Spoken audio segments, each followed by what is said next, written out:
ಇದೆಯಾ ಸುಮ್ನೆ ಇನ್ನು ಮುಂದೆ ನಾವು ಹೇಳಿದಾಗೆ ಕೇಳ್ಕೊಂಡು ನಾವು ಹಾಕಿದ ಕೊಳು ತಿನ್ಕೊಂಡು ಸುಮ್ನೆ ಆ ಮೂಲೆಯಲ್ಲಿ ಬಿತ್ಕೋಬೇಕು. ಹೆಚ್ಚು ಕಡಿಮೆ ಹಾರಾಡಿದ್ರೆ ಯಾರಿಗೋ ನೀನು ಮಾತಾಡ್ತಾ ಇರೋದು? ಅವ್ರು ನಿನಗೆ ಜನ್ಮ ಕೊಟ್ಟ ತಂದೆ ಕಣೋ, ಈ ಮನೆ ದೇವ್ರು.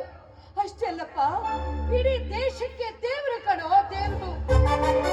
ಇವತ್ತಿನ ದಿವಸ ನಾವೆಲ್ಲರೂ ನೆಮ್ಮದಿಯಾಗಿ ನಿದ್ದೆ ಮಾಡ್ತಾ ಇದ್ದೀವಿ, ಉಸಿರಾಡ್ತಾ ಇದ್ದೀವಿ ಅಂದ್ರೆ ಅದಕ್ಕೆ ಕಾರಣ ಸೈನಿಕ ಕಣೋ.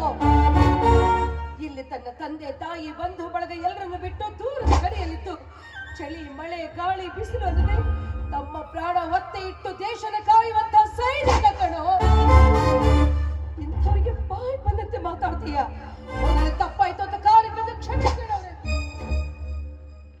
ಸುಮತಿ, ಅವನನ್ನ ಬೈದು ಏನೇ ಪ್ರಯೋಜನ? ಮಕ್ಕಳನ್ನ ಹೇಗೆ ಬೆಳೆಸ್ಬೇಕು ಅಂತ ಹೆತ್ತವರಾದ ನಮಗೆ ಗೊತ್ತಿರ್ಬೇಕು. ಒಬ್ಬನೇ ಮಗ ಅಂತ ಯಾವುದೇ ಕಷ್ಟ ಕೊಡದೆ ಅವನಿಷ್ಟಂತ ಬೆಳೆಸಿದ್ನಲ್ಲ, ಅದ್ರ ಪ್ರತಿಫಲ ಇದು. ಸುಮತಿ, ಮಕ್ಕಳಿಗೆ ಸಾಲಿ ಕಲಿಸಬೇಕು ನಿಜ, ಅದ್ರ ಜೊತೆಗೆ ಸಂಸ್ಕಾರ ಕಲಿಸಬೇಕು, ದುಡ್ಡಿನ ಬೆಲೆ ತಿಳಿಸಬೇಕು. ಅದಾಗದೆ ಹೋದ್ರೆ ಹೆತ್ತವರ ಜೀವನ ಪೂರ್ತಿ ಇಂಥ ಸಂಕಷ್ಟದ ಸರಮಾಲೆ ಎದುರಿಸಬೇಕಾಗುತ್ತೆ ಅನ್ನೋದಕ್ಕೆ ನಾವೇ ಜೀವಂತ ಉದಾಹರಣೆ.